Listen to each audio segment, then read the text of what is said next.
Living next to the Cranstons felt like living next to a landfill. Seriously, these were the neighbors from hell.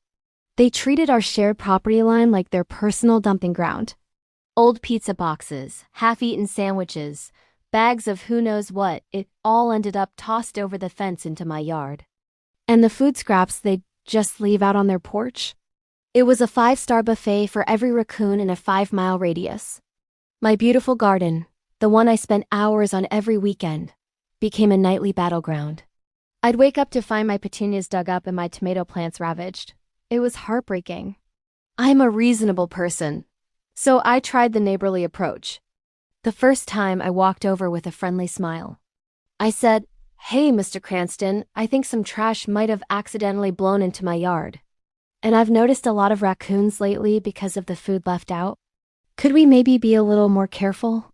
He just stared at me, smirked, and shut the door in my face. The second time I caught Mrs. Cranston outside. I tried again, even more politely. "Hi, I'm really struggling with animals getting into my garden. I'd be so grateful if you could make sure all trash is in a sealed bin." She literally laughed and said, "Not my problem." The third time I left a polite typed note. The next morning, I found it crumpled up and thrown back into my yard, along with a dirty diaper. That was it. The gloves were off. Politeness had failed spectacularly. It was time for a new strategy. I knew direct confrontation was a dead end. They enjoyed being cruel. So I decided to fight fire with, well, technology. I went online and bought 2 of the tiniest outdoor cameras you've ever seen. They were incredibly small, weatherproof, and had fantastic night vision. To hide them, I bought a couple of cheap decorative birdhouses. I spent an afternoon modifying them, drilling a tiny hole for the camera lens and tucking the units inside. They were completely invisible.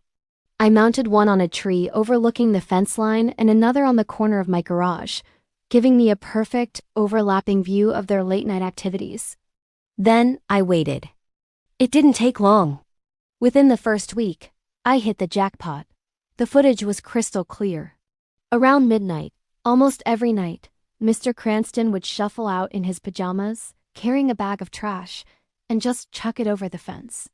I had video of him dumping coffee grounds, chicken bones, and even an old car battery.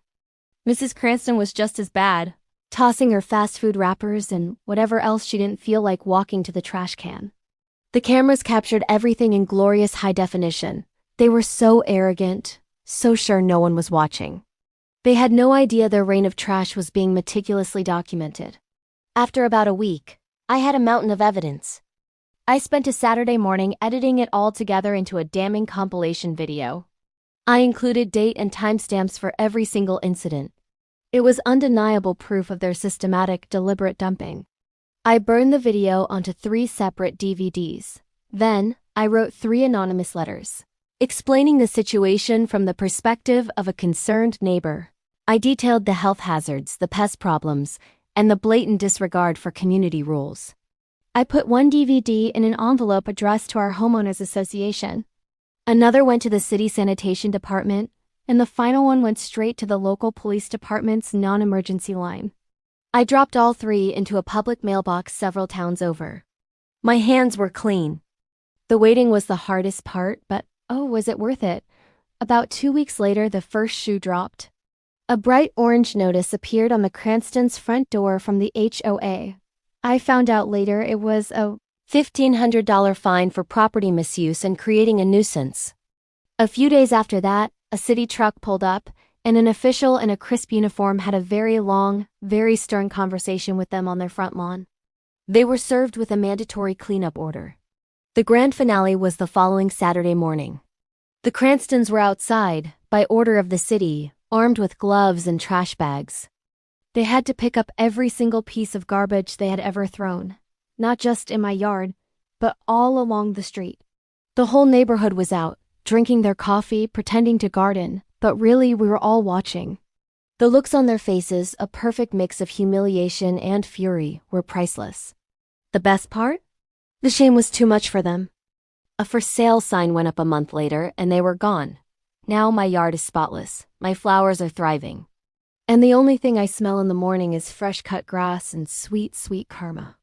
It just goes to show, you can't litter your life with cruelty and expect the wind not to blow it right back in your face. Thanks for watching. If you enjoyed this story of neighborly justice, make sure to hit that like button. Subscribe for more, and maybe share it with someone who needs a little karma in their life. See you next time.